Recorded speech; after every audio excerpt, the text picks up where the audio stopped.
কি হলো এটা? সাদিদ কি তার পা খেয়ে নিয়েছে নাকি, নতুবা পা কোথায়? নীলা বোকার মতো পা নাড়াতে লাগলো। পা খাইনি, এমন নড়াচড়া করলে ঠিকই খেয়ে নেবো। হুটহাট কোলে নেন কেন? ব্যথা পেয়ে পা ভাঙবে, ব্রেক্স আমি নিতে পারবো না। নীলার লজ্জা লাগছে। এমনভাবে কারো কোলে উঠলে লজ্জা যে লাগারই কথা, তার উপর ছেলে হলে তো আরও বিপজ্জনক। নীলা কণ্ঠে জড়তা নিয়ে বলল। নিচে নামিয়ে দিন, আমি পারবো না। সাদিদ পাত্তা দিল না, উল্টো নীলাকে আর একটু শক্ত করে নিজের সাথে মিশিয়ে নিল। অদ্ভুত ভালো লাগায় নীলার শরীর জুড়িয়ে যাচ্ছে। একটা ছেলে একটা মেয়েকে এমন অন্ধকারাচ্ছন্ন রাস্তায় কোলে নিয়ে হাঁটছে। বিষয়টা মেয়েটার জন্য লজ্জা, এমনকি ভয়ঙ্কর লজ্জাজনক। কিন্তু নীলার ভালো লাগছে। লজ্জা লাগলেও ভালো লাগার পরিমাণটার ওজন সেক্ষেত্রে অনেক বেশি। হলুদ বাতি লাগানো, স্থির হয়ে দাঁড়ানো এক রিকশার সামনে এসে সাদিদ থামল। নীলাকে রিকশার সিটে বসিয়ে দিতেই চালক বলে উঠল। ভাইজান, মেলা রাইত হইরে লইছেন, বহুক্ষণ ধইরা বই আছি। মামা ক্ষমা করবেন, ইচ্ছে করে দেরি করে দিই, এই ম্যাডামের জন্য লেট হলো। আইসা আপনি বন, অহন এমনই দেরি হইয়া গেছে। সাদিদও এবার সিটে চড়ে বসল। নীলা কেবল নীরব দর্শকের ন্যায় তাকিয়ে সবটা দেখল। সবকিছু তার মাথার উপর দিয়ে যাচ্ছে। নীলা অন্যমনস্ক থাকায় রিকশার ঝাঁকুনিতে পড়ে যেতে নিলেই সাদিদ দ্রুত আগলে নিল।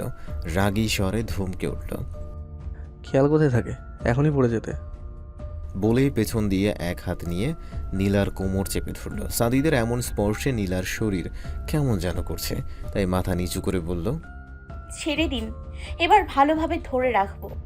সাদিদ ছাড়ল না, এমনকি নীলাকে ধরতেও দিল না। টান মেরে নিজের পাশে নিয়ে আসলো, কোমরে হাত চেপে রেখে একেবারে নিজের শরীর ঘেঁষে বসালো। নীলার অবস্থা খারাপ। সাদিদের শরীরের মিষ্টি ঘ্রাণ নীলাকে ক্রমশ নড়ে বড়ে করে দিচ্ছে। ছেলেটা এমন কেন, পুরো শরীর অসাড় করে দেয়। আর একটু নড়লে কিছু একটা করে বসবো কিন্তু। কি করবেন? কি কি কি করবেন? নীলার লেগে যাওয়া কণ্ঠ শুনে সাদিদ ঠোঁট কামড়ে নিঃশব্দে হাসলো। কানের পাশের চুলগুলো পেছনে গুজে দিতে লাগিয়ে নিচু স্বরে বলল। যুবক যুবতীর রিক্সায় হুট তোলা নিষেধ, আর তুললে সেটা গভীর কিছু। আমি সেই গভীর কিছুই করব। নীলা জামা খামচে ধরল। সাদিদের গরম নিঃশ্বাসগুলো এসে তার কানের গলায় লাগছে।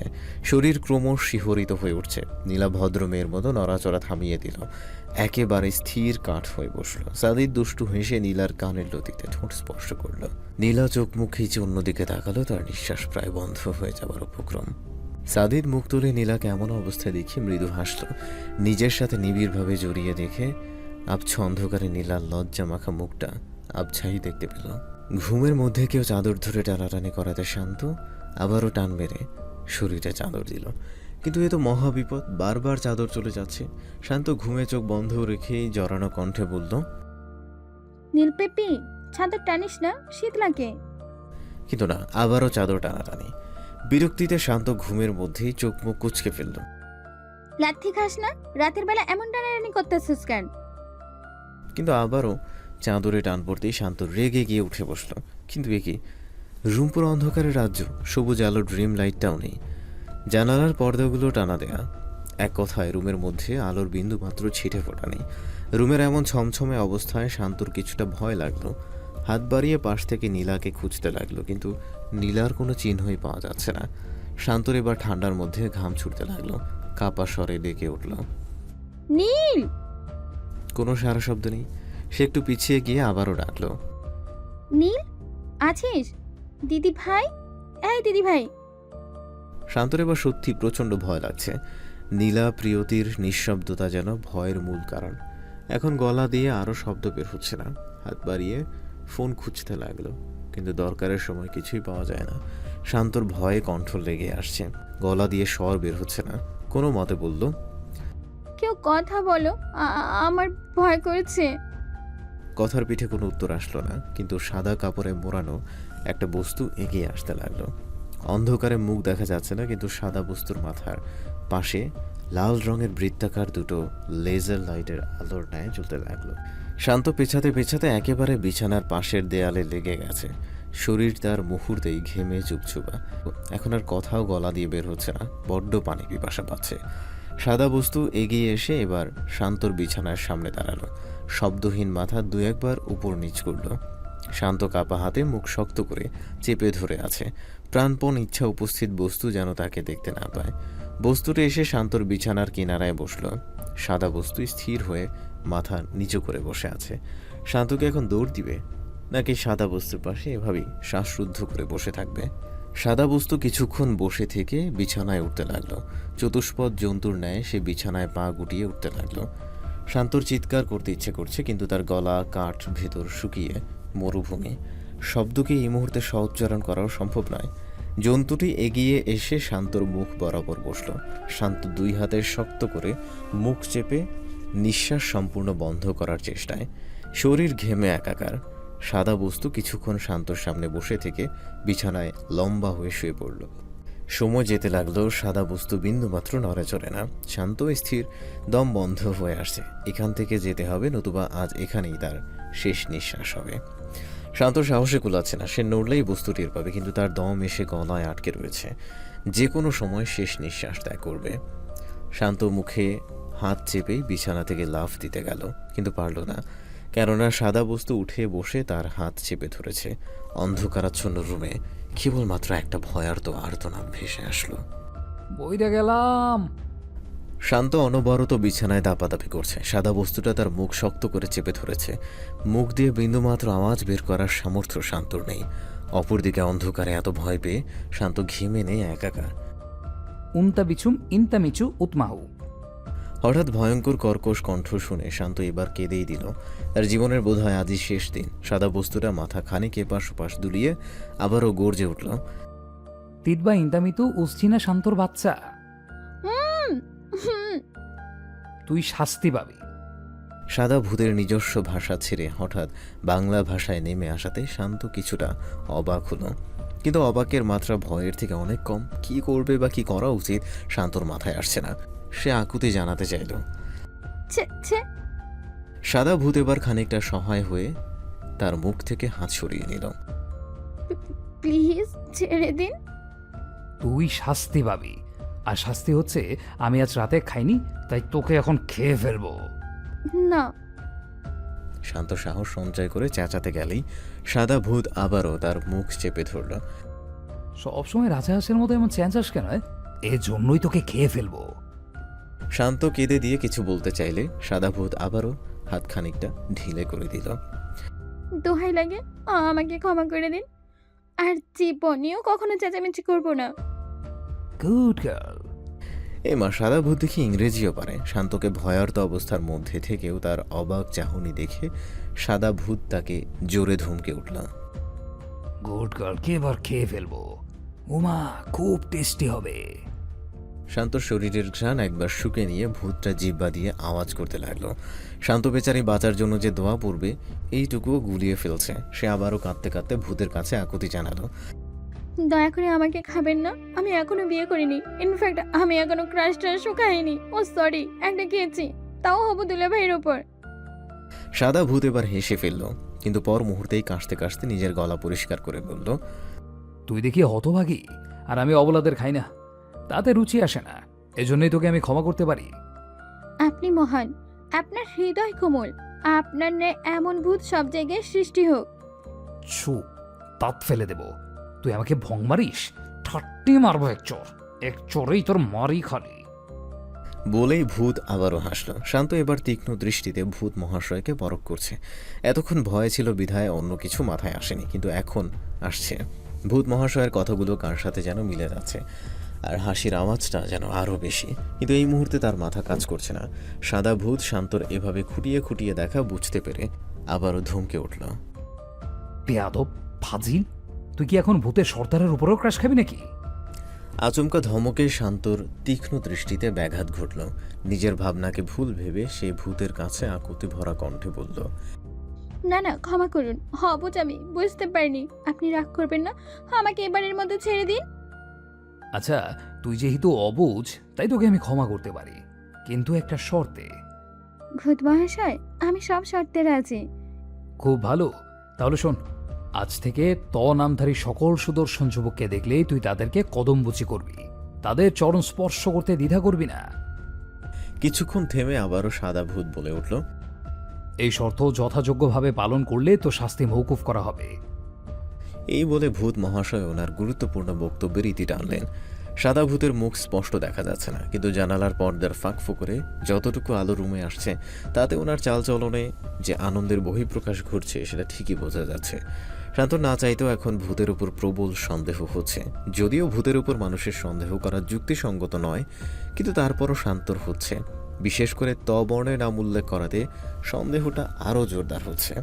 কিন্তু সে কোনো সন্দেহের সমাধান খুঁজে পাচ্ছে না। শান্তকে এমন চুপচাপ তীক্ষ্ণ চোখে তাকিয়ে থাকতে দেখে ভূত আবারও গর্জে উঠল। বেয়াদব মেয়ে, তুই এমন পিকে মুভির আমির খানের মতো তাকাচ্ছিস কেন? দাঁত ফেলে দেব। শান্ত এবার ভয় পেল না, বরং বুকে হাত বেঁধে সেও ধমকে উঠল। আধুনিক যুগের ভূত তুই না আমি, তোর দাঁত ফেলে দিব। সাদা ভূতের হঠাৎ কাশি উঠে গেল। পরিস্থিতি খারাপের দিকে চলে যাচ্ছে বুঝতে পেরে সে স্থান ত্যাগ করার সিদ্ধান্ত নিল। আচ্ছা আচ্ছা, তুই হতবাগী মেয়ে, তাই আজকের মতো তোকে ক্ষমা করে চলে যাচ্ছি। বলে ভূত মহাশয় বিছানা থেকে নামতে গেলে সে আটকে গেল, কেননা শান্ত ভূতের গলায় শক্ত করে 2 হাত দিয়ে চেপে ধরেছে। আরে আরে বেয়াদব মেয়ে, তুই করছিস কি? আমি দমাটকে মরে যাব তো। তাই বুঝি? ভূতেরও দম আটকে যায়? আমার জানা মতে ভূত সমাজের সদস্যরা তো মরে যাবার পরই ভূত হয়। সর্দারদের মরতে হয় না, কিন্তু তুই এখন সত্যি আমাকে মেরে ফেলবি। ছাড় বলছি। কে শোনে কার কথা? শান্ত নিজের সর্বোচ্চ শক্তি দিয়ে সাদা ভূতের গলা আটকে ধরেছে। ভূত বাবা শক্তি প্রয়োগ করছে ঠিক, কিন্তু সুবিধা করতে পারছে না। অপরদিকে তার দম এসে গলায় আটকেছে। তাই সাদা ভূত এবার হুমড়ি খেয়ে শান্তকে নিয়ে বিছানায় পড়ল। শান্ত তারপরও গলা না ছাড়াতে সে এবার কোনো মতে নিজের পরিধেয় কাপড়টা খুলতে লাগলো। মুখটা কোনোভাবে খুলে ভূত মহাশয় আটকে যাওয়া গলায় বলল, শান্তর বাচ্চা, গলা ছাড়। তুই আমার সত্যি মেরে ভূত বানিয়ে দিবি। শান্ত হঠাৎ চমকে উঠল। সে ভূতের গলা ছেড়ে পেছন থেকে সামনে আসতেই তার চোখ ছানা পড়া। আপনি? তানভীর অনবরত কাশতে লাগলো। শান্ত সবকিছু ভুলে গিয়ে দ্রুত লাইট জ্বালিয়ে দিল। পাশে টেবিল থেকে পানি এনে দিতেই তানভীর ঢকঢক করে গ্লাস খালি করল। তুই মেয়ে না অন্য কিছু? হ্যাঁ, এইভাবে কেউ গলা চেপে ধরে? শান্ত এতক্ষণ মানবতা দেখালে এবার খেপে গেল। সে বিছানায় লাফ দিয়ে উঠে বালিশ হাতে নিয়ে ধুমধাম তানভীরকে এক চড় লাগাতে শুরু করলো। এই ফাজিল মেয়ে। শান্তকে আর পায় কে? তানভীরকে একাধারে অগণিত মাই শুরু করলো। তাকে থামাতে তানভীর জোর করে তাকে আঁকড়ে ধরল। ছাড়ুন বলছি, বেয়াদব ছেলে, আমার হাত ছাড়ুন। শান্ত নিজেকে ছোটাতে পাগলামি করতেই তানভীর তাকে বিছানায় ফেলে চেপে ধরল। চুপ! আর একটা আওয়াজ করলে আমার থেকে খারাপ আর কেউ হবে না। তোর থেকে খারাপ কেউ হতেও পারবে না। ছাড় আমাকে। কুত্তা লেজ, বিড়ালের লেজ, গরুর লেজ। সব লেজ কেন? পুরোটা কেন নয়? তুই পুরোটাই যোগ্য না।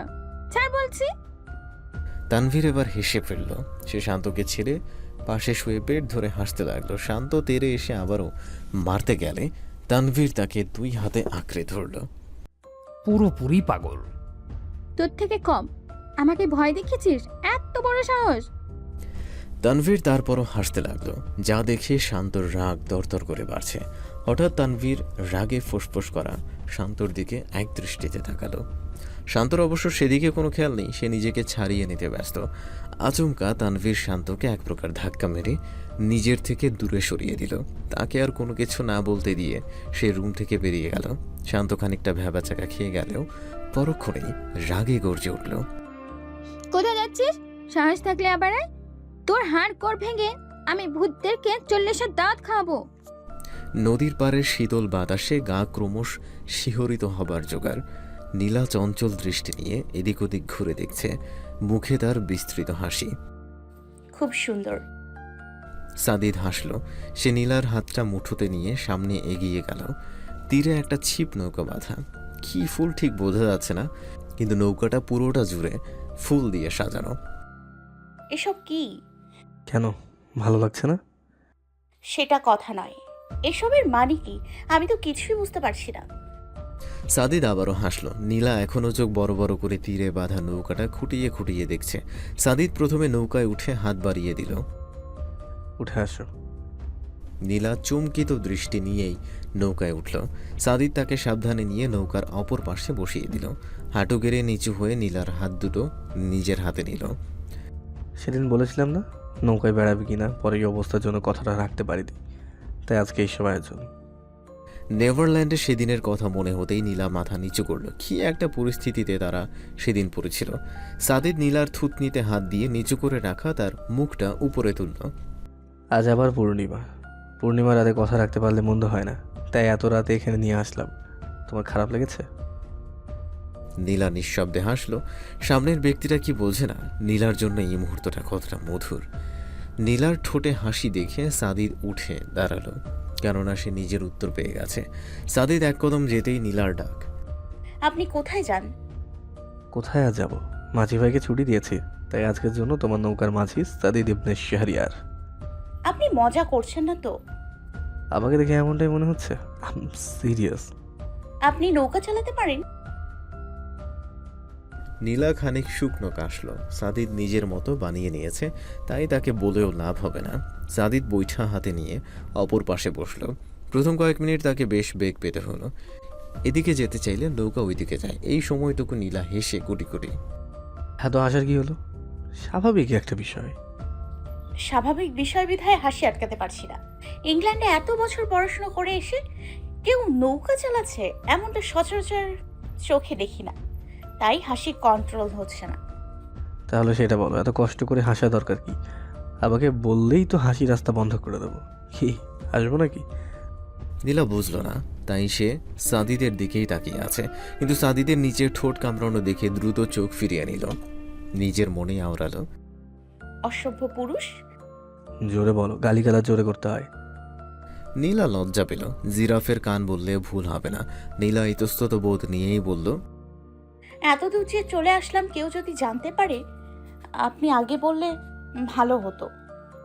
এত রাতে কে জানবে? আর জানলেও সমস্যা নেই। নীলা নখ খুঁড়তে লাগলো। সাদিদ নীলাকে পর্যবেক্ষণ করে আবারও বলল, তোমার সমস্যা হলে বলতে পারো। না, আমি নিজের জন্য বলিনি। কিন্তু বলার তো কথা, মোটামুটি অপরিচিত একটা ছেলের সাথে এত রাতে একা আছো, সমস্যা অবশ্যই হওয়ারই কথা। নীলা উত্তর দিল না। কথা সত্য হলেও নীলার মাথায় একবারও এইসব আসেনি। কেন জানি সাদিদকে সে অবিশ্বাস করতে পারে না। বারবার নিয়ন্ত্রণহীন মনটা জোর গলায় এক কথাই বলে, এই ছেলেটা নিজের জীবন থাকতে নীলার ক্ষতি করবে না, এমনকি কাউকে ক্ষতি করার চেষ্টা অবধি করতে দিবে না। আমাকে ভয় করছে না যদি তোমার একাকিত্বের সুযোগ নেই? সাদিদের এমন কথায় নীলা মাথা নিচু করে লাজুক হাসল, কিন্তু মুখে উত্তর দিল না। কিন্তু মনে মনে ঠিকই দিয়ে ফেলেছে। নীলাকে লাজুক হাসতে দেখে সাদিদও হাসল। বৈঠার আঘাতে নদীর পানিতে ছলাৎ ছলাৎ আওয়াজ হচ্ছে। অনেকটা সময় বৈঠা চালিয়ে সাদিদ নৌকা প্রায় মাঝ নদীতে নিয়ে আসলো। আশেপাশের ঘরবাড়ি গাছগুলোকে এখান থেকে বেশ ছোট ছোট দেখা যাচ্ছে। পূর্ণিমার চাঁদের আলোতে নৌকাটা বেশ উজ্জ্বল। সাদিদ এবার বৈঠা রেখে উঠে দাঁড়ালো। মাঝ বরাবর এসে নীলাকে ডাকলো, এখানে আসো। নীলাও আস্তে আস্তে পা ফেলে এগিয়ে আসলো। সাদিদ মৃদু হেসে নীলাকে নিয়ে মাঝ নৌকায় বসলো। নৌকাটার পুরো পাটাতন ফুল দিয়ে আবৃত। নীলা নাকের কাছে ফুল নিয়ে ঘ্রাণ শুকতে গেলে সাদিদ বলল, লাল গোলাপ এবং রজনীগন্ধা। এসবের কি দরকার ছিল? সাদিদ উত্তর দিল না। ঠোঁট কামড়ে দুষ্টু হাসল। নীলা আর সাহস করে আগ বাড়িয়ে কিছু বলতে গেল না। এই ছেলের সাথে কথা বললেই লজ্জা দেয়। দুজনই চুপচাপ মাঝ নদীতে বসে আছে, দৃষ্টি উপরের ওই পূর্ণিমার চাঁদে। কিছু সময় পর সাদিদ আস্তে করে লম্বা হয়ে নৌকায় শুয়ে পড়ল। মাথার নিচে ডান হাত দিয়ে বলল, কতক্ষণ বসে থাকবে? তুমিও শুয়ে পড়ো। নীলা বসেই থাকলো। কিভাবে শুবে সেইটাই চিন্তা করছে। পাশাপাশি শুতে পারবে না, আর অপরদিকে মাথা দিয়ে শুতে গেলে সাদিদের দিকে পা থাকবে। বিষয়টা খুবই দৃষ্টিকটু, তাই নীলা স্থির হয়ে বসেই থাকলো। কি হলো, আসো। আমি এখানেই ঠিক আছি। সাদিদ নীলার কথা শুনল না। হ্যাচকা টানে নিজের কাছে আনলো। আচমকা এমন করাতে নৌকা খানিকটা নড়ে চড়ে উঠতেই নীলা বিচলিত হলো। সে সাদিদের বাহুর শার্ট খামচে ধরল। ভয় পেয়েছো? হঠাৎ এমন করাতে একটু পেয়েছি। সাদিদ এবার আস্তে করে একটু সাইড হয়ে নিজের বাম হাতটা সোজা করে রাখলো। নীলার বাহুতে ধরে তাকে নিজের হাতের উপর শুইয়ে দিল। সাদিদের সাথে এমনভাবে শুয়ে থাকতে নীলার খুব লজ্জা লাগছে, তাই উঠে বসতে চেয়ে আটকে যাওয়া গলায় বলল, আমি বসবো, শুনতে ভালো লাগছে না। সাদিদ নীলার উঠে যাওয়ার অর্থ বুঝতে পারল, কিন্তু তারপরও শুনল না। নীলাকে জোরে টেনে এনে নিজের পাশে শুয়ে দিল। সাদিদের এত নিকটবর্তী হয়ে নীলার শরীরে কাঁটা দিয়ে উঠছে। সাদিদ এবার সোজা থেকে বাম কাঁধ হলো। নীলার অবস্থা কাহিল। সাদিদের গরম নিঃশ্বাস তার চোখে মুখে এসে ঠিকরে পড়ছে। চোখের পাতা অনবরত টিপটিপ করছে, দৃষ্টি এলোমেলো। সাদিদ মৃদু হাসল। নীলাকে নিজের আরেকটু কাছে টেনে তার গালে হাত রাখলো। গালে আলতো করে হাত বুলিয়ে দিতেই নীলা চোখ খিচে বন্ধ করলো। তার পুরো শরীরে ঝড় বইছে। এখনও কি উত্তর নিয়ে ভয় আছে? আমাকে নিজের এত কাছে দেখেও কি দ্বিধায় থাকবে? নীলা এবার পিটপিট করে চোখ খুলল। সাদিদ এখনো নীলার গালে আলতো করে হাত বুলাচ্ছে। নীলাকে চোখ খুলতে দেখে সাদিদ মিষ্টি করে হাসল। মাথা নিচু করে নীলার কপালে নিজের উষ্ণ ঠোঁট স্পর্শ করে আদর করে দিল। নীলা সাদিদের কাঁধ খামচে ধরে নিজের মধ্যকার কম্পনটা থামাতে চাইল। সাদিদ কপাল থেকে মুখ সরিয়ে নীলার চোখের দিকে তাকালো। চাঁদের আলোয় নীলার মুখের বর্ণে স্পষ্ট বোঝা যাচ্ছে, কিন্তু তার চোখ ঠোঁটের কম্পন দেখে সাদিদের বুঝতে অসুবিধা হলো না যে তার প্রাণ পাখি লজ্জা পাচ্ছে। সাদিদ আবারও হাসল। নিস্তব্ধ রাতে তার মৃদু হাসির আওয়াজ চারপাশে শোনা গেল। সাদিদকে হাসতে দেখে নীলা আরও লজ্জা পেল। কাত হয়ে শুয়ে ওপর দিকে মুখ ঘোরালো। কিছু সময় নীরবতায় কেটে গেল, কিন্তু আচমকা নিজের কোমরে সাদিদের হাতের স্পর্শ পেতেই নীলা নৌকার পাটা ধরে রাখা ফুলগুলো হাতের মুঠোয় নিয়ে পিষতে লাগলো। সাদিদ নিজের হাত নীলার কোমর গলিয়ে পেটে এনে ঠেকালো। পেট জড়িয়ে ধরে তাকে একটা নে তার বুকে টেনে নিল। নৌকা আচমকা নড়ে গিয়ে দোল খেতে লাগলো। নীরবতায় আচ্ছন্ন থাকা সেই পরিবেশ সামান্য দোলের কারণে শব্দটা কানে প্রচণ্ড লাগলো। নীলার শরীর থরথর করে কাঁপছে। এত গভীর হয়ে জীবনে কোনো পুরুষের সান্নিধ্যে এসে আসেনি। সাদিদই প্রথম ব্যক্তি যে নীলার এতটা কাছে এসেছিল, কিন্তু তখন বয়স অল্প, কৈশোর পেরিয়ে আসতে পারেনি। সে সময় সাদিদের স্পর্শগুলো শরীরে ঘৃণা ছাড়া আর কিছু সৃষ্টি করতে পারেনি। কিন্তু এখন তো সে প্রাপ্তবয়স্ক যুবতীর ন্যায় সমস্ত শরীর জুড়ে তার শিহরণের ঢেউ। তাই সাদিদের স্পর্শগুলো তার রন্ধ্রে রন্ধ্রে ঘূর্ণিঝড়ের ন্যায় তুফান তুলছে। নীলার এই অবস্থার মধ্যে সে তার পায়ে সাদিদের পায়ে স্পর্শ পেল। নীলা শরীরে রাতের পরনের হালকা টপসের সাথে প্লাজো সালোয়ার, পায়ের উন্মুক্ত স্থানে সাদিদের পায়ের ঘর্ষণে নীলা কাপা হাতে নিজের জামা খামচে ধরলো। সাদিদ নীলাকে নিজের সাথে জড়িয়ে নিয়ে পায়ে পা দিয়ে স্লাইড করছে। দুজনের ঘন নিঃশ্বাসের শব্দগুলো নিস্তব্ধতাকে ছিঁড়ে বের হয়ে আসছে। সাদিদ আচমকা নীলাকে ছেড়ে দিয়ে উঠে বসে। সাদিদ জোরে জোরে নিঃশ্বাস নিতে লাগলো। মাথার চুলগুলো বার করে টেনে নিয়ে সে ঘাড় ঘুরিয়ে নীলার দিকে তাকালো। নীলা অনবরত কাঁপছে। সাদিদ এগিয়ে এসে হাত বাড়িয়ে নীলার সালোয়ার। বেশ খানিক্ষণ নীরবতা। দুজনেই বর্তমান পরিস্থিতি নিয়ে বিব্রত। একজন লজ্জায় আর একজন নিজের উপর নিয়ন্ত্রণহীন হওয়ার দরে। আরও কিছু সময় পেরিয়ে যাওয়ার পর সাদিদ আবেগময় কণ্ঠে ডেকে উঠল, প্রাণ পাখি। নিস্তব্ধতায় সাদিদের মায়া ভরা নিচু স্বরটা যেন নীলার বুকে গিয়ে লাগলো। সে দ্রুত চোখ খুলে সাদিদের দিকে তাকালো। তার চোখ মুখ ভীষণ মলিন দেখাচ্ছে। নীলার প্রচণ্ড লজ্জাই লাগছে। তারপরও সাদিদের এমন চেহারা দেখে সে উঠে বসল। জড়তা নিয়েই বলল, কি হয়েছে আপনার? সাদিদ উত্তর দিল না। টান মেরে নীলাকে বুকে নিয়ে আসলো। শক্ত করে দুহাত দিয়ে তাকে আঁকড়ে ধরল। অসহায় চোখে বলে উঠল, এবারও আমাকে ভুল বুঝবে, কিন্তু বিশ্বাস করো কিছুক্ষণ আগে যা মানে আমি যেটা ইচ্ছে করে করিনি। তোমাকে দেখলে আমি নিজের উপর নিয়ন্ত্রণ রাখতে পারি না, যেমনটা অতীতে হয়েছিল। প্লিজ এবার রাগ করো না। নীলা উত্তর দিল না। মাথা নিচু করে ভাবতে লাগলো সাদিদকে কি বলা উচিত। নীলার নীরবতা যেন সাদিদকে আরও যন্ত্রণা দিচ্ছে। সে নীলার মুখটা আবার উঁচু করে ধরে বলল, প্রাণ পাখি, এবারও রাগ করবে? নীলা এবার লাজুক হাসলো। সত্যি বলতে মুখ আটকে আসছে, তারপরও আটকে যাওয়া গলায় বলল, তখন তো ছোট ছিলাম, এসব বুঝতাম না, কিন্তু এখন। এতটুকু বলেই সে সাদিদের চোখের দিকে তাকালো। কি বলছিল ভাবতেই সে নিজেই লজ্জা পেল। সাদিদই বলল, এখন মানে আসলে আমি রাগ করিনি, আপনাকে অনুতপ্ত হতে হবে না। নীলা আর কিছু বলতে পারলো না। এইটুকু বহু কষ্টে মুখ দিয়ে বের করেছে। সাদিদ নীলার লাজুক মুখ দেখে স্বস্তির নিঃশ্বাস ফেলল। এতক্ষণ হাজারটা খারাপ চিন্তা তার মাথায় চলে এসেছিল। এবার চিন্তামুক্ত আবারও নৌকায় শুয়ে পড়ল। মুখে আর কোনো কষ্ট বা অসহায়ত্বের ছাপ নেই। নীলা কি করবে বুঝতে পারছে না, তাই চুপচাপ বসেই রইল। সাদিদ এবার আর হাতে নয়, নীলাকে কাছে টেনে নিজের বুকে নিয়ে আসলো। আকাশের দিকে দৃষ্টি রেখে নীলার মাথায় আলতো করে হাত বুলাতে লাগলো। সাদিদের বুকের তীব্র হৃদস্পন্দনের আওয়াজ নীলার কানে স্পষ্ট আসছে। তার কেন যেন মনে হচ্ছে এই বুক থেকে নিরাপদ এবং শান্তির জায়গা আর হতেই পারে না। তার এই মুহূর্তে খুব ইচ্ছে করছে সাদিদের বুকে চুমু খেতে, কিন্তু লজ্জায় লাল হয়ে চুমুর চিন্তাটা মাথা থেকে ঝেড়ে ফেলল। নীলা মুখ উঠিয়ে একবার সাদিদের দিকে তাকালো। সাদিদ বুঝতে পেরে নিজেও নীলার দিকে তাকালো। কিছু বলবে? নীলা ডানে বামে মাথা নাড়ল। সাদিদ মৃদু হেসে নীলাকে আরেকটু শক্ত করে আঁকড়ে ধরল। পূর্ণিমার চাঁদের দিকে তাকিয়ে বলল, প্রাণ পাখি, জানো তোমাকে নিয়ে রাত জেগে একসাথে চাঁদের আলো দেখবো, এমনটা আমার অনেক দিনের ইচ্ছা ছিল। আর যখন তুমি আমার এতটা কাছে, তখন কেন জানি বর্তমান অবস্থাকে স্বপ্নই মনে হচ্ছে। এটা যে বাস্তব সেটা এখনো বিশ্বাস হচ্ছে না। বাকি একটা চিমটি দাও তো। না না, আমি এসব পারবো না। সাদিদ নীলার দিকে তাকিয়ে হাসলো। হাসতে হাসতেই তার নাকটা আলতো করে টিপে দিল। এবার নীলাও খিলখিলিয়ে হেসে ফেলল। দুজনই খুনসুটিতে চাঁদ দেখা উপভোগ করছে। রিসর্ট ফিরে যাবে? নীলার খুব ইচ্ছে করছে বলতে, থাকি না রাতটুকু, বেশ তো লাগছে, কিন্তু মুখে সেটা বলতে পারছে না। চলুন, অনেক সময় পেরিয়ে গেছে। সাদিদ উঠে বসে নৌকাটা তীরে নেবার জন্য বৈঠা হাতে নিল। তীরে এসে নীলাকে সাবধানে নিচে নামিয়ে চলে আসতে নিলেই নীলা বলে উঠল, ফুলগুলো সবার না? ফুল সরাবো কেন? মানে এভাবেই থাকবে? সকালে যদি মাঝি ভাই এসে নৌকায় ফুল দেখে তাহলে কি মনে করবে? সাদিদ হঠাৎ কথা থামিয়ে দিল। নীলার দিকে তাকালে সে দ্রুত দৃষ্টি নত করল। সাদিদ ঠোঁট কামড়ে হাসল, কিন্তু তারপরেও নীলার লাজুক মুখটা আবারও দেখার বড্ড ইচ্ছে হচ্ছে। তাই হ্যাচকা টানে নীলার কোমর চেপে ধরল। কানের কাছে মুখ নিয়ে ফিচেল গলায় বলল, কি আর মনে করবে? যেটা স্বাভাবিক সেটাই মনে করবে। কিন্তু অস্বাভাবিক বিষয় এটাই যে স্বাভাবিক বিষয়টা আমাদের মধ্যে হয়নি। বড় দুঃখের বিষয়। নীলা লজ্জা পেয়ে সাদিদকে মৃদু ধাক্কা দিয়ে দূরে সরালো। কয়েক কদম এগিয়ে যেতেই সাদিদ হাসতে হাসতেই বলল, আরে পাখি, কই যাও? মাত্রই না বললে নৌকার ফুল পরিষ্কার করবে। এখন আমাকে কাজে সহযোগিতা না করে কোথায় যাচ্ছ? নীলা লজ্জারাঙা মুখে পিছিয়ে আসলো। সাদিদের দিকে একবারও না তাকিয়ে নৌকার ফুলগুলো সরাতে ব্যস্ত হয়ে গেল।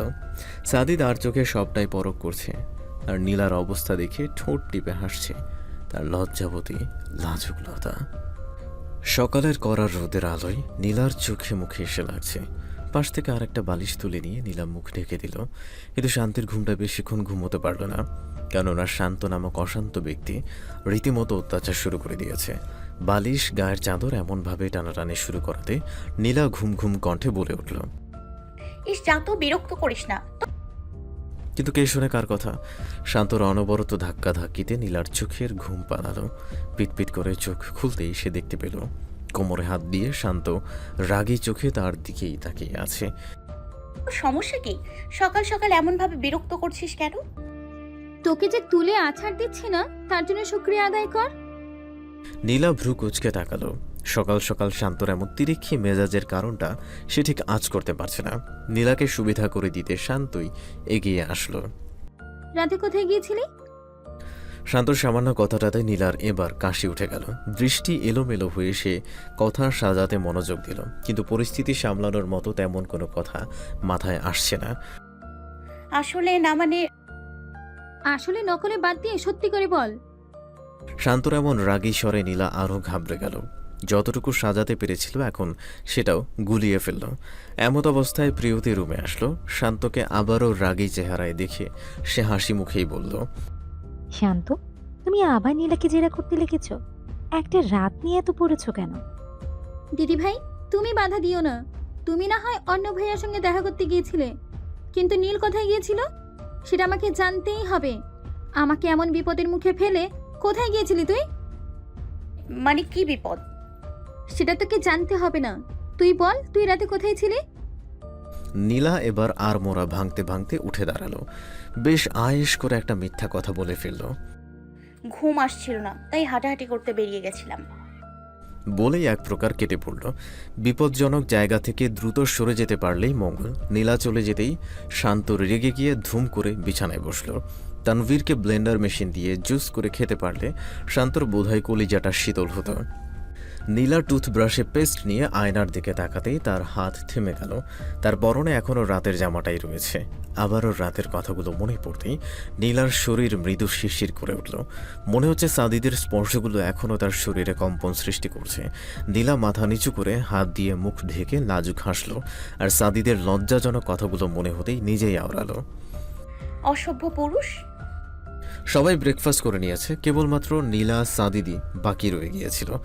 একসাথে দুজন দেরি করে ঘুম থেকে ওঠা নিয়ে সবাই কিছুটা অবাক হলেও কোইন্সিডেন্স ভেবে আর মাথা ঘামালো না। কিন্তু শান্ত তীক্ষ্ণ চোখে দুজনার হাবভাব পরখ করছে। তার জহুরির চোখ বলছে কিছু একটা তো ঘাপলা রয়েছে, কিন্তু সেই ঘাপলাটাই ঠিক করে ধরতে পারছে না। কিন্তু তার সন্দেহের অভিযান বহাল রয়েছে। সাদিদ নীলাকে সাথে নিয়ে ব্রেকফাস্টের জন্য আসলো। বাকি সবাই তখন রিসোর্টটা ঘুরে ঘুরে দেখছে। রাতের কথাগুলো নীলার মাথায় অনবরত ঘুরঘুর করছে, তাই সাদিদের সামনে সেও লজ্জাই পাচ্ছে। কি হলো, খাও? জি খাচ্ছি। সাদিদ খেতে খেতে খেয়াল করছে নীলা শুধু চামচ নিয়ে নাড়াচাড়া করছে। একবার মুখে দিলে আর দেয়ার নাম নেই। সাদিদ এবার নিঃশব্দে উঠে দাঁড়ালো। নীলার একেবারে পাশে নিজের চেয়ারটা টান দিয়ে বসলো। এমন পাবলিক প্লেসে সাদিদকে নিজের এতটা কাছে আসতে দেখে নীলা দূরে সরে যেতে চাইল, কিন্তু সাদিদ সেটা হতে দিলে তো। কোথায় যাও? একটু দূরে বসি, সবাই দেখলে খারাপ ভাববে। তোমাকে তো পণ্ডিতই মারাতে হবে না, চুপচাপ বসো আর হাঁ করো। কি?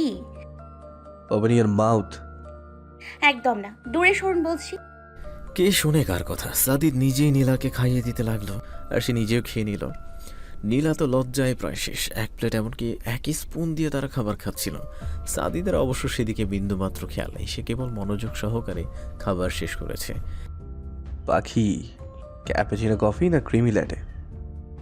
আপনার যা ভালো লাগে। আরে সেটা কেমন কথা, তুমিই বলো। নীলা কিছু না বলে মৃদু হাসলো। সাদিদ বুঝতে পেরে নিজেও হাসলো। তারপর নীলার নাকটা টিপে দিয়ে একজন ওয়েটারকে ডেকে ক্রিমি লাটে দিতে বলল। টেবিলে একটা কফি দেখে নীলা কিছুটা অবাক দৃষ্টিতে সাদিদের দিকে তাকালো। অপরদিকে সাদিদ ঠোঁট কামড়ে দুষ্ট হাসছে। নীলার আর বোঝার বাকি নেই যে সাদিদের দুষ্ট বৃদ্ধি। বুঝলে পাখি, এক পাত্রে আহার করলে মহব্বত বৃদ্ধি পায়, তাই মহব্বত বৃদ্ধিকরণের প্রক্রিয়া চালাচ্ছি। নীলা নিজের মনে বলে উঠল, এই ছেলে মারাত্মক লেভেলের চাপাবাজ। নিজের দিক ঠিক রাখতে দুনিয়ার সব আজগুবি লজিক এনে দাঁড় করাতেও সে পিছু পা হয় না।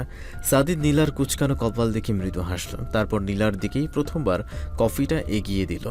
তারপর নিজেও কফি কাপে চুমুক দিল।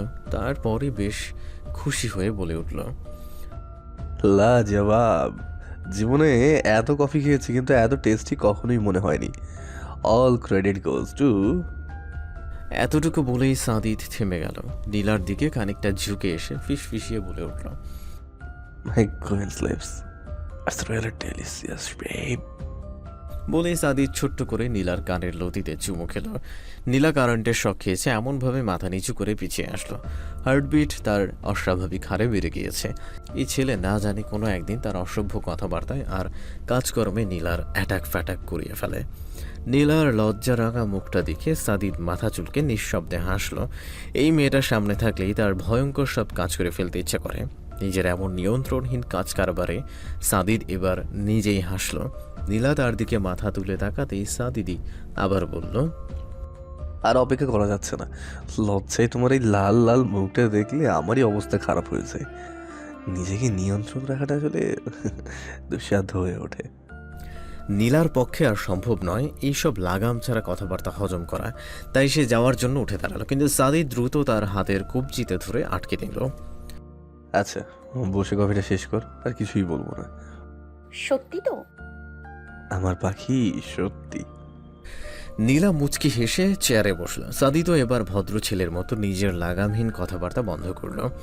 সাদিদরা খুব কম সময়ের জন্য এসেছিল, তাই নীলাদের ব্রেকফাস্টের পরপরই তারা রিসোর্ট থেকে বাসার উদ্দেশ্যে বেরিয়ে পড়ল। নীলা আর শান্ত এবারও গিয়ে পেছনের সিটে বসেছে। তানভীরকে বাসে উঠতে দেখেই শান্তর মেজাজ আবারও তিরিক্ষি হলো। সকাল থেকে এই মানুষরূপী সাদা ভূতের দর্শন সে একবারও পায়নি। কে জানে কোথায় গিয়ে গা ঢাকা দিয়েছিল, কিন্তু এতক্ষণ পর এখন তাকে দেখেও আবার রাতের ঘটনা মনে পড়ল এবং রাগ ক্রমাগত ফুঁসিয়ে উঠল। সাদিদ এসে নীলাদের সিটের সামনে দাঁড়িয়ে খানিকটা শুকনো কেশে গলা পরিষ্কার করল। নীলা তাকে দেখেই জানালার বাহিরে দৃষ্টি নিক্ষেপ করল, আর সাদিদের অবস্থা বুঝতে পেরে সে মিটমিটিয়ে হাসতে লাগলো। এবার শান্তর কোনো দিকে খেয়াল নেই, সে কেবল তানভীরকে পেছন থেকে তীক্ষ্ণ চোখে দেখছে। শান্ত, তুমি কি এখানেই বসতে চাও? জি ভাইয়া, কেন? আসলে শান্ত এবার সাদিদের ভাবভঙ্গি খেয়াল করছে। সাদিদ সরাসরি তাকে উঠে যেতে বলতে পারছে না, তাই মাথা চুলকাচ্ছে। শান্ত এবার আর চোখে নীলাকেও পরখ করলো। সে ক্রমাগত ব্লাশ করছে। বুদ্ধিমতী শান্তর আর বোঝার বাকি নেই যে কোন নদীর পানি কোন সমুদ্রে গিয়ে পড়ছে। হারামি, তুই আমার সামনে সাধু সাজস, তলে তলে টেম্পো চালাস, আর আমি জানতে চাইলে বলো হরতাল। দোস্ত আসতে রাজহাঁসের মতো চেঁচাস কেন? সবাই এখনই শুনতে পাবে। গত রাতে তানভীরকে গতরাতে তানভীরও তাকে ভূত সেজে এমনটা বলেছিল। শান্ত আর কথা না বাড়িয়ে হাসি মুখে সিট থেকে উঠে গেল। ইতিমধ্যে সবাই সিটে বসেছে, তাই শুধুমাত্র তানভীরের পাশের সিটটা খালি রয়েছে। কিন্তু শান্তর সেখানে বসার বিন্দু মাত্র ইচ্ছে নেই। আর অপরদিকে সাদিদ নীলার মধ্যে কাবাব মে হাড্ডি হবারও ইচ্ছা নেই, তাই শান্ত বাধ্য হয়ে তানভীরের পাশের সিটটাতে গিয়েই বসল। নিজে কাবাবের মধ্যে হাড্ডি হবার থেকে পাশের জনকে কাবাব বানিয়ে খেয়ে ফেলা অতি উত্তম। শান্ত আর চোখে তানভীরকে একবার দেখে নিয়ে কুটিল হাসল। তানভীরকে রাতের জন্য আরেকটু ধুলাই করবে ভেবেই শান্তর মনে খুব শান্তি লাগছে। পাশে কাউকে বসতে দেখে তানভীর এবার মাথা তুলে তার দিকে তাকালো। শান্তকে দেখে এমন একটা ভাব করলো যেন তাকে সে এই জীবনে দেখেনি। অপ্রত্যাশিত আগন্তুকের ন্যায় তানভীরের এমন ব্যবহারে শান্ত ভ্রু বাঁকিয়ে তাকালো। তানভীর সেটা দেখেও না দেখার ভান করে সিটে হেলান দিয়ে চোখ বন্ধ করলো। শান্তর রাগে পিত্তি জ্বলছে। ভাব, আমার সাথে ভাব মারে? তোর ভাবের গোষ্ঠী কিলাই। শান্ত নিজেই বকবক করে তানভীরের গোষ্ঠী উদ্ধার করতে লাগলো। সমস্যা কি তোমার? এমন সারের মতো কেউ কেউ করছো কেন? শান্ত বিস্ফোরিত চোখে তানভীরের দিকে তাকালো। সে তো নিজের মনে আওড়া ছিল, এই ছেলে শুনল কিভাবে, কিন্তু পর মুহূর্তেই চমকিত ভাব বাদ দিয়ে সে ক্ষেপে উঠল। যাদের ষাঁড়ের মতো কান তাদের কাছে সব কথা কেউ কেউ কেউ মনে হয়। শান্তকে অবাক করে দিয়ে তানভীরের আবারও চোখ বন্ধ করল। শান্তর যেন নিজের চোখকেও বিশ্বাস হচ্ছে না। ছেলেটা হঠাৎ এত ভালো হয়ে গেল কিভাবে? 2 দিন আগে তো হুমড়ি খেয়ে তার সাথে ঝগড়া করতো, এখন এত ভদ্র হয়ে গেল কিভাবে? অদ্ভুত। বেশ কিছুক্ষণ যাবৎ সাদিদ বেশ ভদ্রতা বজায় রেখেছে, নো দুষ্টুমি নো খুনসুটি। এক কথায় নীরবতায় বাস ভ্রমণ উপভোগ করেছে এবং নীলাকেও করতে দিয়েছে। চোখে রৌদ্র লাগছে এমন একটা ভাব নিয়ে সাদিদ এবার জানালার পর্দাটা টেনে দিল। নীলা কিছু বলার জন্য ফিরে তাকাতে দেখতে পেল সাদিদ সিটে হেলান দিয়ে চোখ বন্ধ করেছে। হয়তো ঘুম পেয়েছে, তাই নীলাও আর কিছু বলতো না। চুপচাপ সে কানে ইয়ারফোন গুঁজে দিল। মিনিট 2-1 পরে পিঠের দিকে থেকে সাদিদের বাম হাতটা নীলার কোমর স্পর্শ করতেই নীলা দ্রুত চোখ খুলে সাদিদের দিকে তাকালো। সাদিদ এখনও চোখ বন্ধ করে রয়েছে, কিন্তু তার হাত দুটো এক জায়গায় সীমাবদ্ধ হয়ে থাকলো না। নীলার কোমরে সাদিদের আঙুলগুলো ক্রমাগত চলতে লাগলো। কোমর সাদিদের এমন করে আঙুল স্লাইড করাতে নীলার শরীর বারবার কেঁপে উঠেছে। সে নিজের কাপা হাতে সাদিদের হাতটা কোমর থেকে সরাতে গেলে সাদিদ এক হাতে তার কোমর মৃদু চাপ দিল। নীলা এবার সহ্য করতে না পেরে সাদিদের কাঁধে মুখ গুজে কণ্ঠ খাদে নামিয়ে বলল, জি জি জি, ছেড়ে দিন। সাদিদ এবার দুষ্টুমি থামিয়ে দিল। চোখ খুলে আশেপাশে একবার সব সদস্যদের দেখে নীলার কপালে একটা নিঃশব্দ চুমু খেলো। নীলা এবার নিজেকে সরিয়ে নিতে চাইলে সাদিদ আবার তাকে আটকে নীলাকে এক হাতে জড়িয়ে নিয়ে সে সিটে হেলান দিল। নীলা বাধ্য হয়ে সাদিদের বাহু বন্ধনে আটকা পড়ল, কিন্তু তার দৃষ্টি এদিক ওদিক। সেটা কেউ যদি তাদেরকে এভাবে দেখে ফেলে নিশ্চয়ই সেটা ভালো চোখে দেখবে না। সাদিদ আচমকা নীলার ডান কানের ইয়ারফোনটা টান দিয়ে খুলে ফেলে। নীলা কিছুটা অবাক হতে সাদিদ মৃদু হেসে নিজের কানে সেটা লাগালো। এবার নীলাও হাসলো, লাজুক হাসি। কিন্তু এত কিছুর মধ্যে নীলার মিউজিক প্লেয়ারে যে জাস্টিন বিবারের লাইফ ইন লাভ ইউ গানটা চলছে সেদিকে তার কোনো খেয়ালই নেই। সাদিদ নীলাকে এর জন্য ছেড়ে দেবে নাকি? সাদিদ নিচু হয়ে কানে কানে ফিচেল স্বরে বলে উঠল, আমি বাধা দিলাম কবে? বরং তুমি তো দূরে সরিয়ে রাখো, নিজেও কাছে টানো না, আর আমি যখন টেনে নিতে চাই তখনও তোমার কাঁপাকাঁপি দাপাদাপি শুরু। নীলা সাদিদের বুকে আস্তে করে একটা কিল বসালো। অসভ্য। নীলার মুখ থেকে আবার এই শব্দ শুনে সাদিদ হেসে ফেলল। সবাই যেন না শুনতে পায়। নীলা দ্রুত সাদিদের মুখে নিজের হাত চেপে ধরে এদিক সেদিক তাকাতে লাগলো। কেউ খেয়াল করেনি দেখে হাফ ছাড়ল, কিন্তু সাদিদের থেকে বাঁচতে পারল না। নীলার হাতটা ধরে রেখে সাদিদ তার হাতের তালুতে চুমু দিল। নীলা শিহরিত হয়ে হাত সরিয়ে নিতে চাইলেই সাদিদ তাকে আরও টেনে নিয়ে চুমু দিল।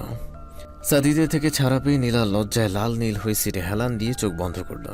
নীলার লজ্জায় রাগা মুখটা দেখে সাদিদ নিঃশব্দে হাসতে লাগলো। সাদিদরা বাসায় আসতেই এক দফা অবাক হলো। আটশাট পোশাক পরিহিত মেয়েটাকে দেখেই সাদিদের কপাল অটোমেটিক্যালি কুঁচকে এলো। মেয়েটা তাদেরকে দেখে এক প্রকার দৌড়ে আসলো। খুশিতে আত্মহারা হয়ে শায়লা রহমানকে জাপটে ধরল। মামি। তানহা শায়লা রহমানকে 2 হাতে শক্ত করে জড়িয়ে ধরল। এক প্রকার হাড়গোড় ভেঙে ফেলার জোগাড়। শায়লা রহমানের বোধহয় শ্বাস আটকে যাওয়ার অবস্থা, কিন্তু তানহার ছাড়ার নাম নেই। কিরে, তুই কখন আসলি? ভাই কিছুক্ষণ আগেই এসেছে, তোমাদের সারপ্রাইজ দেব বলে ফোনে বলিনি। সেটা না হয় বুঝলাম, কিন্তু ফুপা ফুপি কই? তারা আসেনি? না ভাই, বাবার অফিসে ভীষণ চাপ, সময় একেবারে নেই, তাই বাবা আসেনি। আর মা বাবার জন্য আটকা পড়েছে। আচ্ছা, তাহলে তুই উপরে যা, ফ্রেশ হয়ে নিচে আস, খেয়ে থেকে তো না হয় বাকি কথা বলবো। সবাই তানহার সাথে কৌশল বিনিময় করে উপরে উঠে গেল। সাদিদ তাকে এক পলক দেখে উপরে ওঠার জন্য সিঁড়িতে পা বাড়ালো, কিন্তু তানহা গিয়ে পেছন থেকে তার হাত টেনে ধরল। এতদিন পর দেখা, ভালো আছে কি সেটাও জিজ্ঞাসা করবি না? তুই যে ভালো আছিস সেটা দেখতেই পাচ্ছি, আর কান যেহেতু ঠিকঠাক আছে সবার কথোপকথনও শুনেছি। এত তেরামি করে কথা বলিস কেন? সরি টু সে, বাট আমি তোর জন্য নিজেকে চেঞ্জ করতে পারবো না। বলেই সাদিদ উপরে উঠতে গেলে তানহা আবারও তার হাত টেনে ধরল। সাদিদের এবার রাগে চোখ মুখ গরম হয়ে লাল হলো, ঝাটকা মেরে তার হাতটা সরিয়ে নিল, গম্ভীর স্বরে ধমকে উঠল। খবরদার তানহা, একদম আমার গা ঘাঁষাঘাঁষি করবে না। এমন করিস কেন সাদি? আর সবার সাথে তো এমন করিস না, কেবল আমার বেলাতেই তোর এত রাগ, এত ক্ষোভ। কেননা বাকি সবাই তোর মতো কাজ করবার করার চেষ্টা করে না, তাই এমন করি না। ইন্টারমিডিয়েটের কথা এখনো মনে ধরে রেখেছিস? সেটাই কি যথাযোগ্য নয়? তানহার উত্তর শোনার সাদিদ আর প্রয়োজন বোধ করল না, কেননা সে আর কথা বাড়াতে চায় না। তাই দ্রুত পায়ে নিজের রুমে গেল। তানহাও এবার ফুসতে ফুসতে ফ্রেশ হতে চলে আসলো, কিন্তু আয়নার সামনে নিজের প্রতিবিম্বকে দেখে সে তৃপ্তির হাসি হাসল। এবার তোকে ছাড়ছি না সাদি, অনেকদিন আমার থেকে দূরে সরে থেকেছিস। এবার তোকে এই তানার জেলে আটকা পড়তেই হবে, কেননা নিজেকে আমি সেই রকমভাবেই তৈরি করেছি। রাতের খাওয়া দাওয়ার পর নীলা রুমে আসতেই ফোনের ভাইব্রেশনের আওয়াজ শুনতে পেল। সেন্টার টেবিল থেকে ফোনটা তুলে স্ক্রিনে তাকাতেই সে নিঃশব্দে হাসলো। সে ফোনটা রিসিভ করে বিছানায় গেল। আসসালামু আলাইকুম। ওয়ালাইকুম আসসালাম। খাবার পর্ব শেষ? জি শেষ। আপনি খেয়েছেন? না, একটু পর খাবে। অনেক রাত হয়েছে, আর কখন খাবেন? খাবো তো, কিন্তু আগে অন্য জিনিস খাবো, বলতে পারো স্পেশাল জিনিস। নীলা বোকার মতো প্রশ্ন করে বসল। কি জিনিস? সাদিদ ফোনের অপর পাশে ঠোঁট কামড়ে দুষ্ট হাসছে। ফোনটা নিয়ে হেঁটে বারান্দায় গেল। সে সোফায় বসে নিচু স্বরে বলল, আই ওয়ান্ট এ কিস। খবরদার, হাত ভেঙে রেখে দেবো কিন্তু। তাহলে এমন পচা কথা বলেন কেন? এমন কথা বললে ফোন রাখতেই হবে। কোথায় পচা কথা বললাম? মানে একটু আগে কে বললো কিস টিসের কথা? এসব কি ভালো কথা? শুধু ভালো নয় পাখি, অতি ভালো কথা। আর নিশ্চয়ই ভালোর সঙ্গে অতি সুস্বাদুও হবে। সেদিন কফি খাওয়ার পর থেকে এমনটাই মনে হচ্ছে। নীলার শ্বাস আটকে যাওয়ার অবস্থা, পাখা চলছে, তারপরও সে ঘেমে যাচ্ছে। কিন্তু অপরদিকে সাদিদ নেশাক্ত কণ্ঠে বলল, পাখি, কবে আসবে সেই দিনটা? অপেক্ষার রজনী যে বড্ড দীর্ঘ এবং কষ্টদায়ক। আমি রাখছি। শুধু তো এইটাই পারো। সাদিদ নিজেই ফোনটা কেটে দিল। আর নীলা এখন হাসছে। মাঝে মধ্যে সাদিদের বাচ্চামিগুলো দেখলে না হেসে পারা যায় না। রাগ করলে দুনিয়ার সব ভুলে যায়। এত বড় মানুষটা বাচ্চাদের মতো আচরণ করে। নীলার মনে হয় এই ছেলের রাগটা যেন সবসময় নাকের ডগায় লেগে থাকে, একটু এদিক সেদিক হলেই তাতে বিস্ফোরণ ঘটে। নীলার হাসতে হাসতে এখন পেটে খিল ধরে যাবার অবস্থা। এমত অবস্থায় ফোনে মেসেজের টোন শুনে তার ধ্যান ভাঙল। মেসেজ চেক করার জন্য ফোনটা হাতে নিতেই তার হাসি এবার ফোঁস হয়ে জানালা দিয়ে উঠে গেল। হাসি পাচ্ছে না? হ্যাঁ, খুব হাসি। আচ্ছা, এখন খুব করে হেসে নাও। কয়েকদিন পরে তো কান্না করেই সময় যাবে না, তাই এখন যত বড় হেসে নাও। শীঘ্রই তোমার জন্য হাসি কান্নার সংমিশ্রণের ব্যবস্থা করব। তখন তোমার এই অবস্থা দেখে আমি হাসবো। এক কথায় দম ফাটানো হাসি যাকে বলে। কি ভয়ঙ্কর ছেলে! নীলা আবারও ঘামতে লাগলো। এই ছেলে সত্যি তার কোনো একদিন মরণ ব্যাধির রোগ বাঁধিয়ে ছাড়বে, আর ভালোবাসার বীজ হিসাবে মরণ ব্যাধি বীজ। আশেপাশের পরিবেশ দেখতে নীলার বেগ পেতে হচ্ছে, কেননা সাদিদ প্রচণ্ড স্পিডে ড্রাইভ করছে, যার জন্য ভালোভাবে কিছুই দেখা যাচ্ছে না। এখন শুধু অ্যাক্সিডেন্ট না হতেই হয়, নীলা যে কিছু বলবে সেটাও রাস্তা নেই। এক ধমকি খেয়ে সে ঠান্ডা। সাদিদ যে মারাত্মক রেগে আছে সেটা বোঝাই যাচ্ছে, তাই নীলার সাহসে কোলাচ্ছে না আগ বাড়িয়ে কিছু জিজ্ঞেস করার। ভয় এক প্রকার জড়সড় হয়ে সে সিটে বসে রয়েছে। জনসমাগম থেকে বেশ দূরে, সম্ভবত মোবাইলের দিকে এসে বড় একটা মাঠে সাদিদ গাড়িটা ব্রেক করলো। এতটা সময় নীলা একটা শব্দ পর্যন্ত করতে পারেনি। রাগে সাদিদের মুখ লাল হয়ে আছে, ফর্সা গায়ে হাতের কপালের রগগুলো স্পর্শ ভেসে উঠছে। গাড়ি ব্রেক করে সাদিদ সিটে চোখ বন্ধ করে হেলান দিল। তার নিঃশ্বাস দ্রুত হচ্ছে, ঘন নিঃশ্বাসের শব্দে জানালা বন্ধ গাড়িতে স্পষ্ট শোনা যাচ্ছে। কিছু মুহূর্ত পর সাদিদ চোখ বন্ধ রেখে নীলার বাহুতে টান দিয়ে তার বুকে নিয়ে আসলো। নীলা কিছুই বুঝে উঠতে পারল না, হঠাৎ এভাবে টান দেওয়াতে হালকা ব্যথা অনুভব হচ্ছে। শুধু সেইটুকুই অনুভব করতে পারছে। সাদিদের বাকি সব কর্মকাণ্ডগুলো তার মাথার উপর দিয়ে যাচ্ছে। সাদিদ এবার নীলার মাথাটা বুকে শক্ত করে চেপে ধরল। কত সময় এভাবে কেটে গেল তার আন্দাজ করা মুশকিল। নীলাও চুপচাপ সাদিদের বুকের উষ্ণটা অনুভব করে গিয়েছে। সাদিদ এবার ঠিক করে বসে নীলাকেও সিটে ঠিকভাবে বসিয়ে দিল। নীলার ডান হাতটা মুঠো করে ধরে একটা লম্বা শ্বাস টেনে বলল, ভয় পেয়েছো? নীলা মিয়ে গেল। সে সত্যিই সাদিদের এমন কাজে ভয় পেয়েছিল, কিন্তু মুখে বলার সাহস পাচ্ছে না। সাদিদ এবার মৃদু হাসল। নীলার গালে একটা হাত রেখে আদর মাখা কণ্ঠে বলল, আমাকে ভয় পাবার কি হলো? আমি কি কখনো তোমার উপর হাত তুলবো নাকি? আর তোমার সাথে কাপুরুষের ন্যায় আচরণও করবো না, এমন আমি স্বপ্নেও কল্পনা করতে পারি না। না, তেমন কিছু না। আসলে তখন আপনিও ওইরকম রেগে গিয়েছিলেন বলে। না রেগে কি করব? ওই ছেলেটা তোমাকে বাজেভাবে স্পর্শ করতে চেয়েছিল, এটাকে আমি দাঁড়িয়ে দাঁড়িয়ে দেখবো নাকি? মেরে ফেলিনি যে এইটাই তার ভাগ্য। শালাকে আরও খানিকটা লাগাতে পারলে বোধহয় শান্তি লাগতো, কিন্তু তারা জোরপূর্বক ধরে ফেলাতে পারলাম না। আটকিয়ে তাকে তো বাঁচিয়ে দিল, কিন্তু আমার যে এখন অগ্নির তাপ অনুভব হচ্ছে, গায়ে রীতিমতো আগুন জ্বলছে। আপনি আবারও উত্তেজিত হচ্ছেন কেন? এমনটা তো রোজ রোজ হয় না, আজকেই জীবনের প্রথম। ইনশাল্লাহ শেষ। এতদিন যেহেতু সামলাতে পেরেছি, ভবিষ্যতেও ইনশাল্লাহ পারবো। মানে এতদিন সামলানো, আমি আপনার কথা ঠিক বুঝতে পারছি না। সাদিদ এবার রাগ ভুলে মাথা চুলকে ঠোঁট কামড়ে হাসছে। নীলাও এবার ভয়টায় ভুলে সাদিদের দিকে তীক্ষ্ণ চোখে চেয়ে আছে। কিছুটা সন্দেহপ্রবল দৃষ্টিতে সে বলে উঠল, আমার বান্ধবীরা সবসময় এই কথাটা বলতো, এমনকি আমারও যে মাথায় আসেনি সেটা নয়। স্কুল কলেজ লাইফ এতটা শান্তিপূর্ণভাবে টিচিংবিহীন কাটানো চারটেখানি কথা নয়। এতদিন উত্তরটা না খুঁজে পেলেও আজকে বোধহয় পেয়ে যাচ্ছি। নীলার রাগী চেহারা দেখে সাদিদ এবার হেসে দিল। সাদিদের কর্মকাণ্ড নীলার আর বোঝার বাকি নেই, তাই সে রাগ করে গাড়ির দরজা খুলতে নিলেই সাদিদ তাকে বাধা দিল। ছাড়ুন বলছি, আপনার সাথে আমি এক মুহূর্তও থাকবো না। কিন্তু নীলা সোনার পাত্রী নয়, সাদিদের সাথে জোর কাটিয়ে দরজা খেলতে চাইছে। তাই সাদিদও এবার জোর করল, টান দিয়ে নীলাকে এনে তার কোলে বসালো। নীলা অনবরত ছুটে যাবার চেষ্টায় আছে, কিন্তু সাদিদের শক্তির সাথে কুলিয়ে উঠতে পারলেই হয়। ছাড়ুন আমাকে, একদম আমার কাছে আসার চেষ্টা করবেন না। ইস, আমার ছোট্ট পাখিটার এত রাগ! একটু শান্ত হও, আমি সব বুঝিয়ে বলছি। সাদিদ এবার হাসতে হাসতেই নীলাকে শক্ত করে তার বুকে চেপে ধরল। মাথায় চুমু খেয়ে আলতো করে চোখে হাত বোলাতে বোলাতে বলে উঠল, প্লিজ রাগ করে না পাখি, আমার কি দোষ বলো? প্রেয়সী নিজের থেকে 1000 মাইল দূরে, তার উপর সে আগুন সৌন্দর্য নিয়ে জন্মেছে। এতটা হাত গুটিয়ে কিভাবে বসে থাকবো? নীলা এবার ধুম করে সাদিদের বুকে কিল বসালো, কিন্তু সাদিদ আরাম পেয়েছে এমন একটা ভাব ধরে বলল, আরেকটা দাও তো। এত নরম কেন তোমার হাতগুলো? মনে হয় তুলো দিয়ে আঘাত করেছো। নীলা গরম চোখ করে তাকাতেই সাদিদ এবার দুষ্টমি শুরু করলো। নীলার চোখের পাতায় চুমু দিয়ে হাসতে লাগলো। নীলার আবারও চোখ গরম করতে সাদিদ তার আরেক চোখের পাতায় চুমু খেলো। এমন করতে করতে সাদিদ নীলার দুই গাল, চোখ, কপাল সব জায়গায় চুমু খাওয়া শুরু করলো। নীলার পক্ষে আর রাগ ধরে রাখা সম্ভব নয়, এই ছেলেটা বড্ড বাজি। নীলা এবার আলতো করে সাদিদের বাহুতে চিমটে কেটে তার বুকে মুখ গুজল।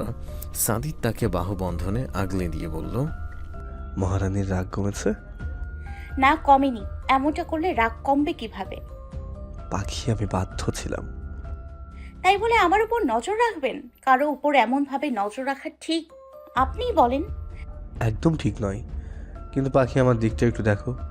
নিজে এখানে উপস্থিত ছিলাম না, তার উপর আমাদের মধ্যে পূর্বে এত সব ঘটনা হয়েছিল যে তোমাকে ভালোভাবে কিছু বললেও বোধহয় শুনতে না, আর তুমি শুনলেও খারাপ ছেলেগুলো ভালো কথা শুনতে চায় না।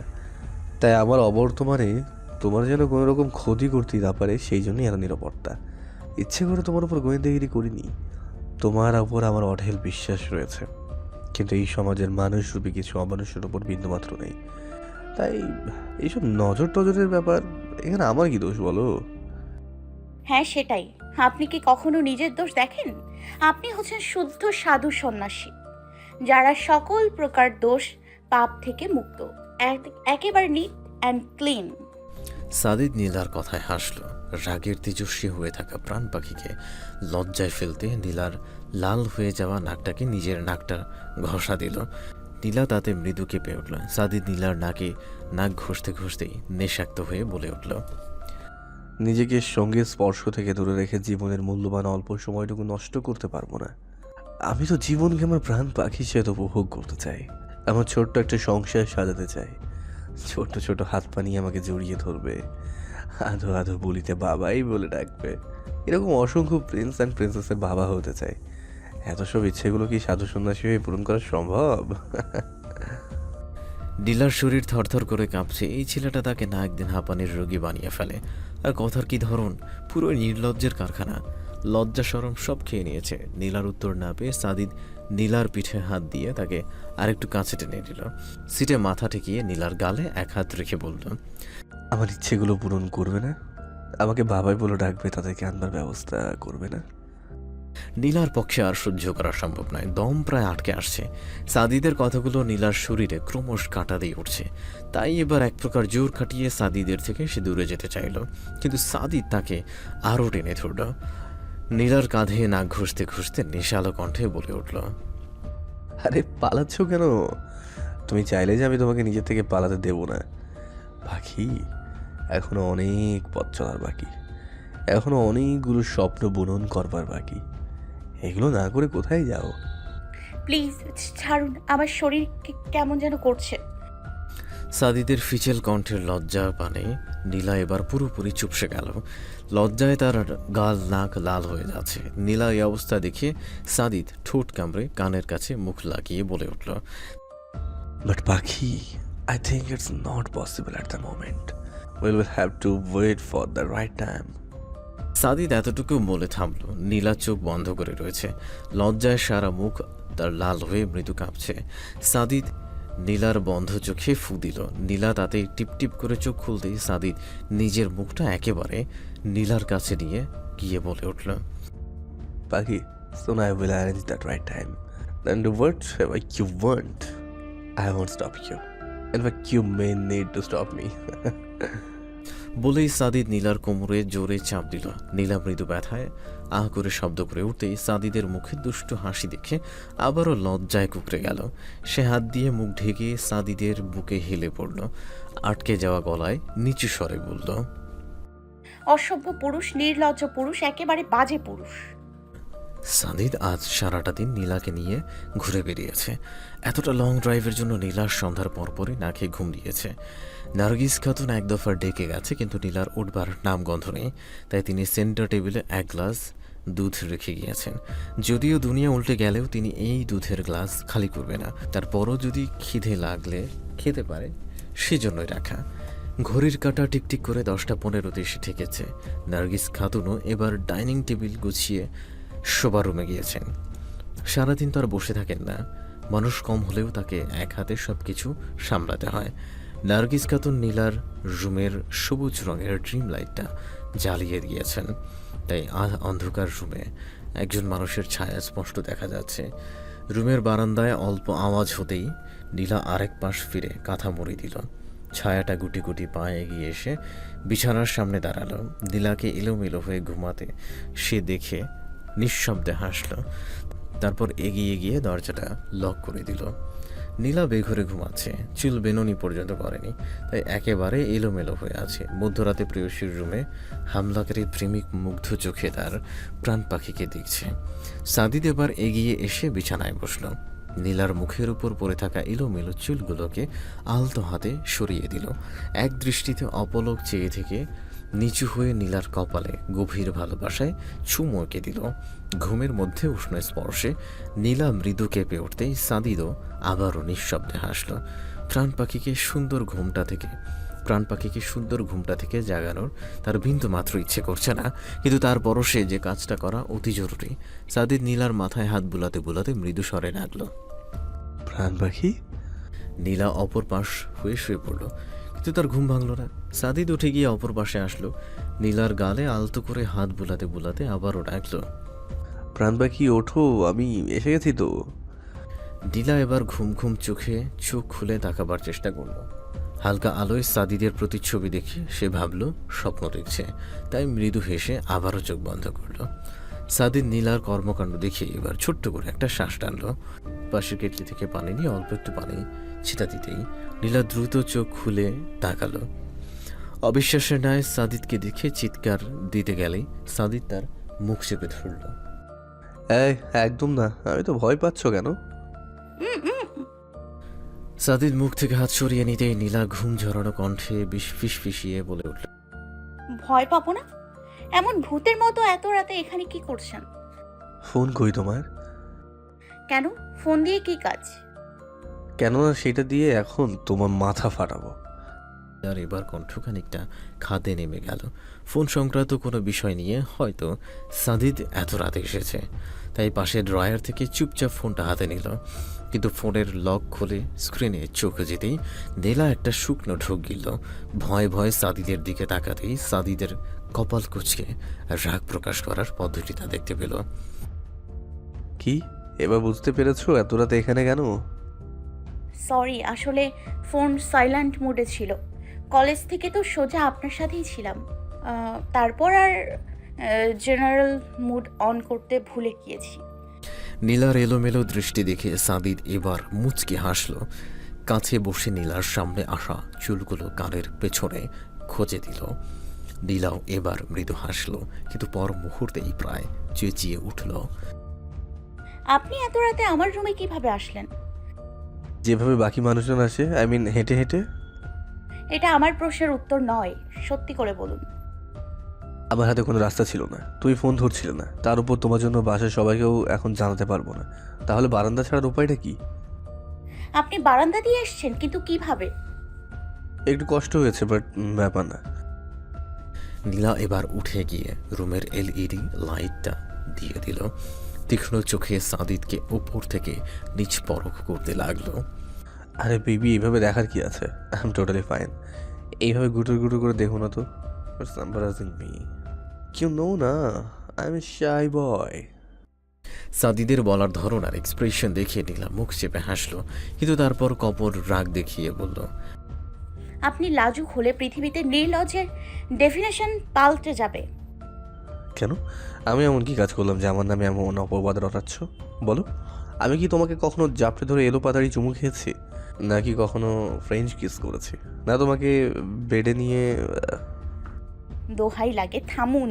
এমন লাজুক ছেলে আমি পৃথিবীর আনাচে কোনাচে অনুবীক্ষণ যন্ত্র দিয়েও খুঁজলেও পাবো না।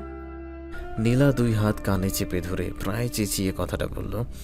নীলার কানে এমন অবস্থা দেখে সাদিদ বেশ ভাব নিয়ে বলল, আরে আরে, প্রশংসা করতে চাও ভালো কথা, এমন চিল্লাচিল্লি করছো কেন? আমি এতটা করতে বলিনি, বুঝলে? আমি অনেক দয়ালু মানুষ, অল্প করলেই সন্তুষ্ট।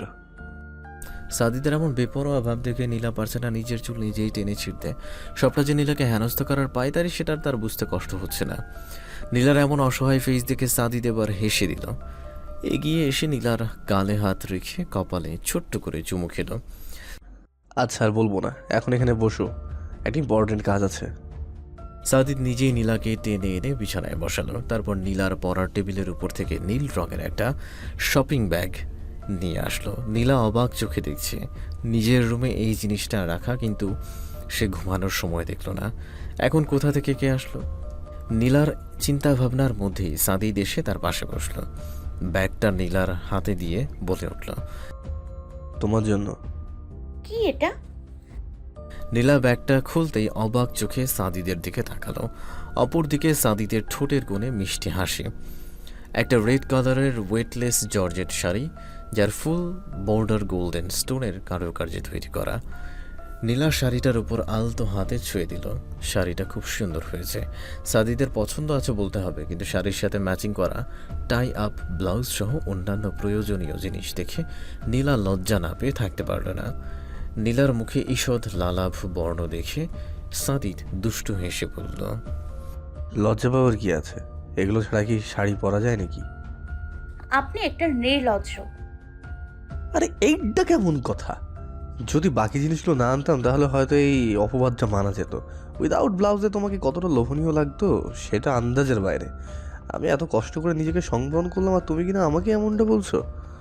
নীলার কান দিয়ে মনে হচ্ছে গরম ধোঁয়া বের হচ্ছে।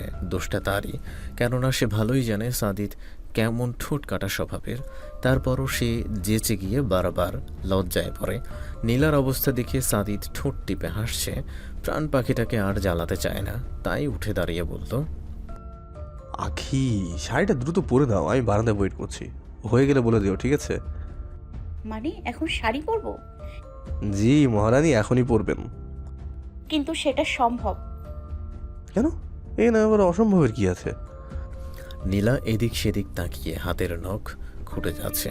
নীলার এমন ভাবসাব দেখে সাদিদের কপাল কুঁচকে এলো। কি হয়েছে পাখি, কোনো সমস্যা?